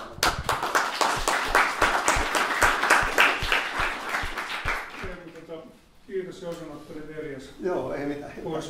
Hän oli kuollut jo pitkä aikaa sitten, mutta ainahan se liikuttaa. Joo. Aikaa toki on kysymyksiä. Mun pitää itse oikeastaan lähteä 4. Mulla on Joo, mullakin alkaa yksi kirjan julkistamisessa ja luvan haastattelua tekijöitä. Totta kai kysymyksiä on aikaa. Joo, kiitoksia. Oli oikein silmät avaava esitys ja muuten. Me olin rauhanturvaajana aikoinaan Libanonissa etelässä ja siellä oli siihen aikaan 93-94 niin se oli tämä turvallisuusvyöhyke. Siis israelilaiset kutsuivat, että se on security zone, se eteläinen Libanon. Sitten jossakin lähteessä luki, että se jollakin kartoilla se oli self-proclaimed security zone. Eli Israel oli itse se julistanut, mutta YK oli niin varovainen kaikessa, että YKlle se oli vaan Israeli controlled area. Ja sitten kaikki aseelliset ryhmittymät, ne oli armed elements. Kyllä. Kuka on ottanut mitään kantaa, että mikä niiden asema on ja tällä tavalla. Että se oli niinku erikoinen se juttu, mutta meidän YK-kartoissa se oli vaan niin tällä tavalla ilmastyttävä. Joo, ja sehän kuvastaa sitä vanhaa rauhanturvaamisaikaa, missä silloin oltiin ikään kuin osapuolten välissä ja osapuolten armoilla ikään kuin se, että mikä se mandaatti oli valvoa. Ja tästä voi sanoa sitten taas, siellä kutsutaan rauhanturvaajiksi tuolla Länsi-Saharassakin. YKlla on ollut operaatio vuodesta 1991. Ne asustelee siellä hotellissa ja ne on ikään kuin järjestämässä sitä kansanäänestystä, mutta ei ne siellä käytännössä mitään tee. Mä kysyisin, mä en oikeastaan tiedä, mutta sä varmaan tiedät, kun sä puutu tuohon hallussa ja miehittävä. Että mikä se on ero sitten niillä kahdella eri asialla käytännössä? Käytännössä se usein, niin kuin, mä näkisin näin, mä en ole ihan varmaan kansainvälisen oikeuden asiantuntija, mutta silloin kun joku miehittää jonkun alueen, niin miehittäjällä on tietyt vastuut siitä alueesta. Ja siellä ei saisi muun muassa näitä luonnonvaroja hyödyntää, niitä ei saisi tietenkään liittää itseensä, mutta olisi pidettävä huolta myös väestön tarpeista ja niin edelleen. Ja tämä on niin se kansainvälisen ikään kuin sopimus. Mitä se on englanniksi miehitetty? Occupied territory. Occupied on niin miehitetty. Joo, yksi lisäjuttu oli vielä, että tästä kartoista kun puhutaan ja julkaisusta, niin julkaisin 2016 englanninkielisen teoksen monografia talvisodasta. Niin se kustantaja oli Palgrave Macmillan, joka oli tämmöinen kansainvälinen kustantaja, jonka osti Springer, joka on taas tämmöinen, ja se on siis Nature-lehden ja siis tämmöinen luonnontieteellinen kustantaja. Sitten mä kysyin, että tähän tarvittaisiin karttoja. Joo, saat yhden kartan. Ja sen kartan koko on 6 senttiä kertaa 10 senttiä. Siis niin kuin sanotaan, että semmoinen niin kaavion koko. Me sanoisin, että haloo, me pitäisi koko sotaa esittää yhdessä kartassa. No sit sain itkemällä sivun kokoiseksi, mutta sekään ei nyt vielä niin kuin ihan mahdoton ole, kun olisi voinut olla 15 karttaa siinä teoksessa. Mutta tämä on niin kuin se politiikka sitten, että ei niin kuin, kustantajalla oli tiukat raamit, että kuvia ei sanonut yhtään. Muutama kaavio ja 1 kartta. Joo, no mulla olisi ollut yksi esimerkki tuossa noissa kuvissa, mutta kun tosiaan kävi, niin oli nimenomaan nyt tämä niin ajankohtainen konflikti, mikä meillä on nyt Venäjän kanssa. Tämä hybridisota, onko sitä, me ei tiedetä, koska raja on nyt kiinni. Mutta se, että miten kartalla sitten voitaisiin ilmaista sitä, millä tavalla se Suomen, me mietitään, että se on ainutlaatuinen meitä koskeva konflikti, jolla me yritetään niin kuin ikään kuin heikentää tätä ihmisoikeusperustaista kansainvälistä järjestelmää. Ja sitten jos katsotaan näitä diplomaatteja hyvin paljon, että paljonko sinne hukkuu, paljonko tuonne EU:n avulle tulee pakolaisia, joita ei vielä nähdä turvallisuusuhkana samalla tavalla kuin me nähdään nyt nämä todennäköiset turvapaikanhakijat, joita tulee rajalle. Joita on tietysti Valko-Venäjällä ollut ja Puolassa ja niin edelleen. Mutta tämä vaan, että miten me turvallistetaan hyvin niin kuin sillain. Ja me nähdään se kansallisena turvallisuusuhkana samaan aikaan kuin pakolaisvirrat, jotka tulee joka tapauksessa kasvamaan johtuen meidän toimenpiteistä Irakissa, Libyassa ja niin edelleen, niin ne on valtavia ja meidän ikään kuin mitä täällä tapahtuu on hyvin pieni. Ja mun mielestä oli hemmetin hyvä, kun joku tuossa rajavartioston päällikkö jo vastatti, että kun kysyttiin, että minkälaisten joukkojen vastaanottaminen suomalaisessa mahdollisesti, niin 10 000. Ja tässä on mielenkiintoista myöskin se diskurssi, mitä käytetään, jos meillä on nyt 30 000-40 000 ukrainalaista, jos mietitte sen median, että miten helppoja meillä oli vastaanottaa ne, versus sitten se pakolaistulva ja niin edelleen, joka tapahtui silloin 2015. Ja tässä niin kuin näitä mielikuvia käytetään. Ja sitten olisi voinut käyttää ehkä jotain semmoista, että niin kuin tyyliä se, mikäs se oli tämä,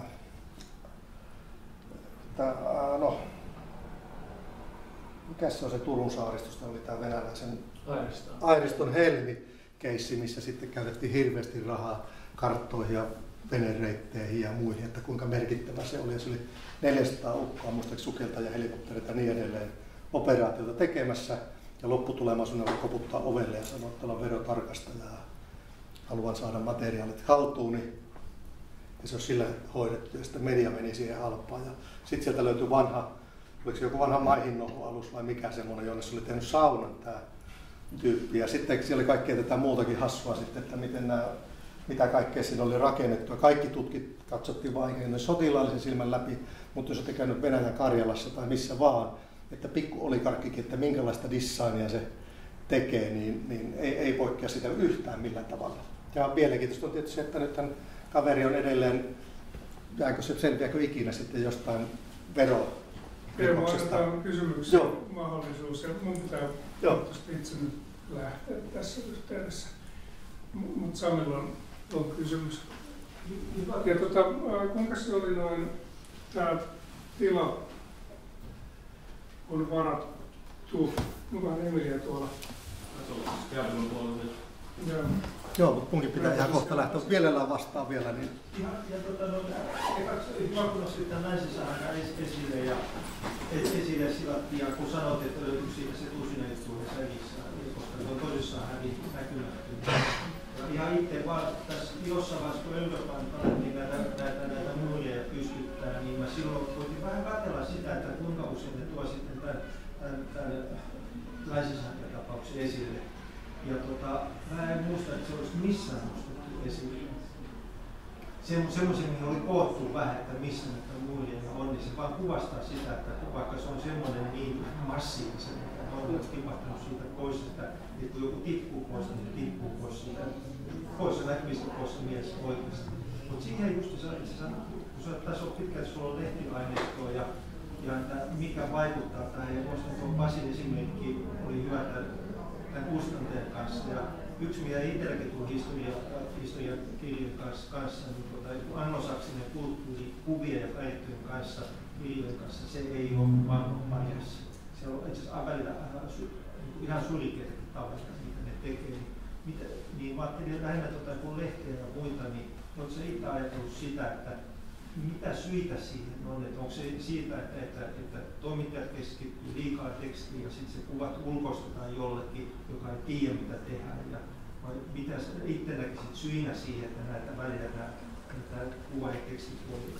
Toinen leikkaa ja yleensä on se kuva- ja leikkapuoli pahasti. Mä sanoisin näin, että meiltä puuttuu semmoinen taustattava, ja se oli oikeastaan syy, minkä takia oli mukana siinä joukossa, kun ruvettiin julkaista Le Monde Diplomatique-lehden valikoimaa suomeksi. Johtui siitä, että meiltä puuttuu se taustoittava aineisto, että niin kuin sitä tehtäisiin, eikä se kerry minnekään ikään kuin, että jos lähdet tosiaan Hesarin sivulta etsii noita karttoja, niin pulassa oot. Ja sieltä puuttuu se ikään kuin semmoinen, niin kuin, että haettaisiin ikään kuin taustaa. Että me ollaan hirveän tarkka, niin kuin mä sanoin, tuo sama kartta meillä tulee joka päivä uusittuna, tai jos siellä on pikkasenkaan tapahtunut, niin sillä verkkosivulla se on tietysti helppo tehdä.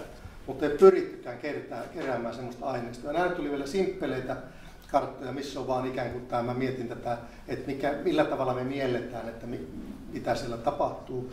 Mutta sitten jos me katsotaan, että minkälaisia ihmisvirtoja, kauppavirtoja ja niin edelleen tuossa tapahtuu, mitkä voisi piirtää noille kartoille ikään kuin selventämään tilannetta. Et esimerkkinä muistaakseni Itä-Ukrainasta silloin sodan aikaan, silloin kun se oli vielä sisällissota, sieltä meni ehkä 40 000 viikossa eläkeläistä edes takaisin hakemassa rahaa pankkiautomaatista toiselta puolelta, kun toiselta puolelta päässyt. Kaikkea tämmöisiä, jotka kuvastaa myös sitä konfliktin luonnetta. Tai sitten, että kerättäisiin sitä dataa pitemmältä aikaväliltä. Ja esimerkiksi Suomessa, kun se oli se sisällissota, niin Etyhän keräsi siellä mahdollisimman tarkkaa aineistoa. Mutta sen aineisto-ongelma oli se, että ne ei kertonut suomalaisille mitään, koska Ety tietysti täysin huolimatta mandaattisen mukaisesti ei voinut koskaan sanoa, että kumpi ampui. Vaan se piti päätellä ilmansuunnista ja niin edelleen, että laukaukset oli tullut sieltä tai niin edelleen. Eli sitä puuttui se analyysiväline.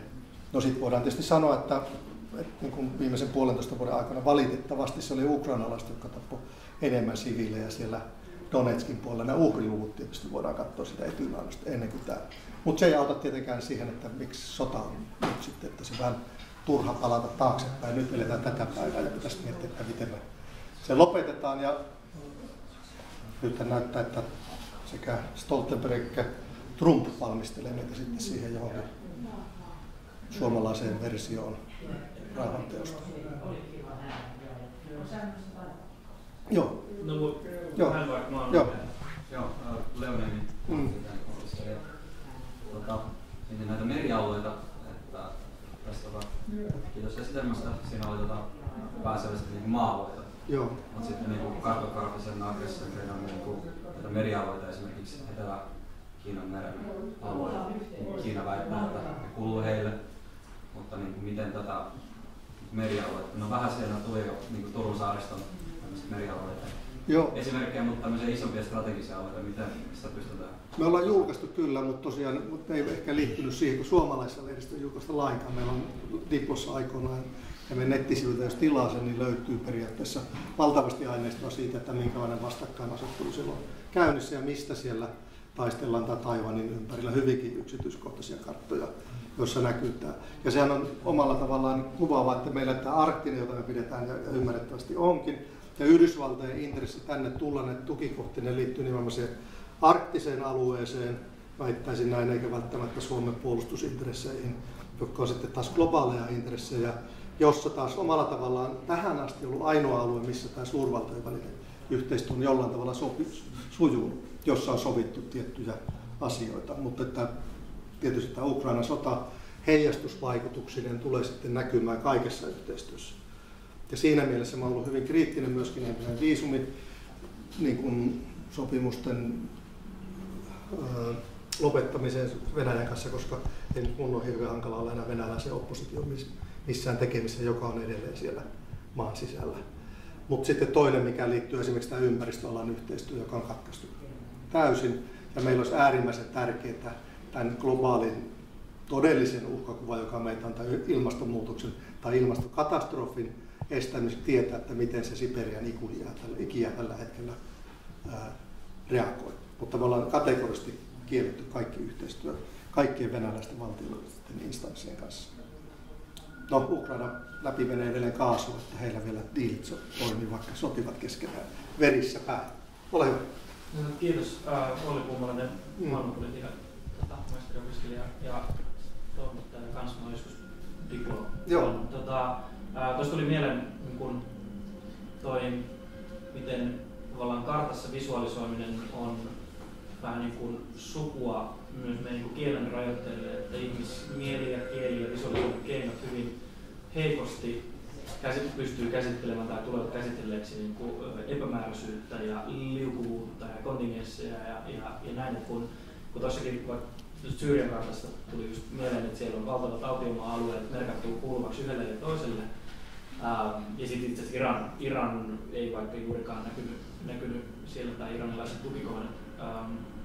Mutta sitten taas jossain kartoissa on näkynyt vaikka, että ISIS kontrolloi Rakkaa ja jotain muita kaupunkeja ja sitten motarit on semmoisia pikkiliruja siinä välissä. Ja sitten taas toisissa kartoissa on sitten niinku moninvertaisia maa-alueita, jotka ovat sitten nimellisesti sitten jonkun hallussa. Että tavallaan yksi karttaväri ja läiski niin on helposti aika tavallaan semmoinen niin kova moukari, jolla sitten muodostaa joku käsitys, koska tämä kiinnostava esimerkki tästä on sitten taas historialliset kartat, vaikka kolonialismin ajalta erityisesti, että jossa maalataan isolla pensselillä, että tämä on nyt Ranskan Louisiana, joka ulottuu Kalliovuorille saakka ja Kanadan raja yli ja muuta. Ja se on niin kuin kourallinen ranskapullia on kerennyt niin edes nähdä niitä maisemia, joita sitten on oltu kauppaamassa taas sitten Napoleonin aikana sitten taas Yhdysvalloille. Ja myös niin esimodernit valtiot, joita piirrellään siisteillä rajoilla kartoille, niin ne on myös sellaisia otuksia, jotka ei niin kuin tämmöistä oikein ehkä tämmöistä boksittelua tottele, vaan ne on sitten kuka kontrolloi ja mitä, niin on hyvin epämääräistä ja perustuu ihan erilaisen käsitykseen kuin tämmöiseen siistiin karttakuvaan. Ja kolonisaation kartoissa tulee myöskin, että se toimijuus on monesti otettu niiltä paikallisista kokonaan pois. Tai mä oon just menossa perässä sivullisen julkistamaan orjuuden arvet-kirjaa, tuon Jokisalon Jouko ja Pekka Iisaksonin, niin omalla tavallaan, että siitä sama kuin orjuuden vapautuksen, niin orjilla ei ole oikeastaan mitään tekemistä, vaan se historiankirjoitus on vain 500 valkoisia miehiä, jotka on sitten tehneet, niin kuin, ottaneet ihmisoikeudet tosissaan. Ja sitten taas, jos puhutaan niistä motivaatioista, miksi sitä on tehty. Ja suurin osa Yhdysvallat taitaa olla ainoa, tai onkin siis, jossa niin itse asiassa orjien omistajille ei kompensoitu sitä, että orjat vapautettiin. Orjille ei kompensoitu mitään, mutta orjien omistajille siitä, että orjuus lakkautettiin. Joo. Niin mulle tuli vaan mieleen kun puhutaan, että se on pari kertaa mainittu, niin silloin kun Suomi ja Ruotsi kiisteli 20-luvulla Ahvenanmaan omistuksesta, niin ja Kansainliitto päätti, niin ruotsalaiset vei Kansainliitto sellaiset tarkoittaa kokonaan poistettu niin Ahvenanmaan ja Turuven saaristo. Ahvenanmaan on paljon lähempänä olevan Ruotsia siitä. Se yritys tuli nykyään. No sitten kun katsoo vanhoja suomalaisiakin karttoja, niin se on mielenkiintoista, että sitähän väitetään käytä, mä en tiedä tarkalleen, mutta että saman nimisiä järviä tuolla rajaseudulla on Pähkinäsaaren aikaan, kun on yritetty miettiä, että kun se on sovittu se järvi, niin nimetäänkin se seuraava ja niin edelleen. Ja sitten on tietysti näitä mielenkiintoisia, että Inari Javr Ozer See on sitten saksalaisessa kartassa Inari suomeksi, Javr saamen kielellä, Ozero venäjäksi ja sitten lopuksi se järvi sitten vielä saksaksi sitten perään. En malta olla kommentoimatta tätä Ahvenanmaan keissiä. Nimittäin kun aina on sanottu, että Suomella oli puolustussuunnitelmia lähinnä itää vastaan, niin Ahvenanmaan selkkauksen aikana Suomella oli myös Ruotsia vastaan puolustussuunnitelmia. Ja hyvin lähellä oli, että onneksi Kansainliitto pystyi ratkaisemaan tämä ongelma. Mä oon kuullut sellaisen legendan, että Kansainliiton valtuuskunnan kipparina olisi ollut joku suomalainen ketju, joka olisi kuljettanut siis ohjannut laivan syvältä Turun ja Ahvenanmaan välisen saariston halki, jossa maayhteys ei suunnilleen koskaan katkea Ahvenanmaan pääsaarille, ja sitten sen jälkeen avomeren kautta koukannut sitten taas Tukholmaan. Tämmöistä legendaa, en tiedä pitääkö paikka se kerrotaan. Mutta ehkä yksi konflikti, mikä mulla oli myös tuossa kartta, oli se, että Afganistanin sota, joka liittyy meihin, tietysti että suomalaiset ovat siellä taistelemassa.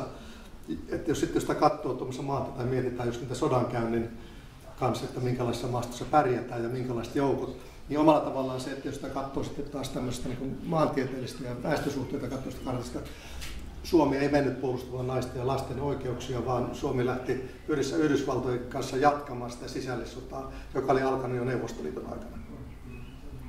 Ja samat vastakkainasettelut hyvin pitkälti oli siellä.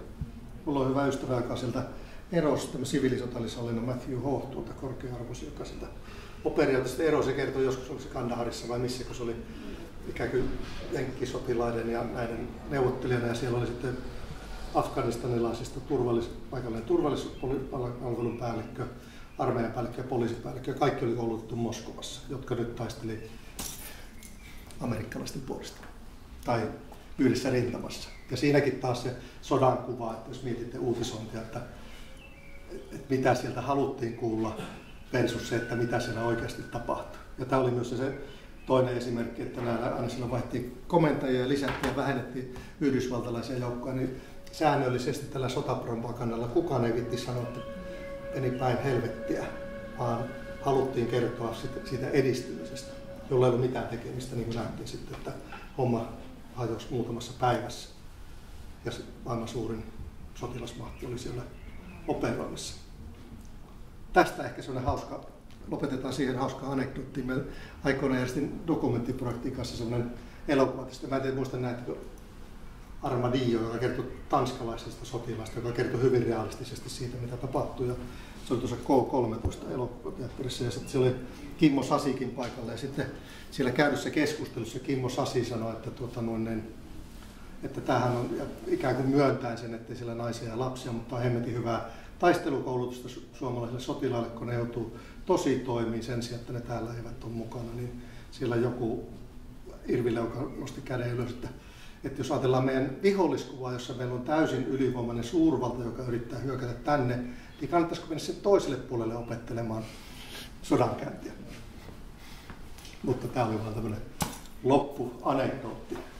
Mutta kiitän ja sori, että tämä oli tosiaan vähän mennyt sekaavaksi olosuhteista johtuen.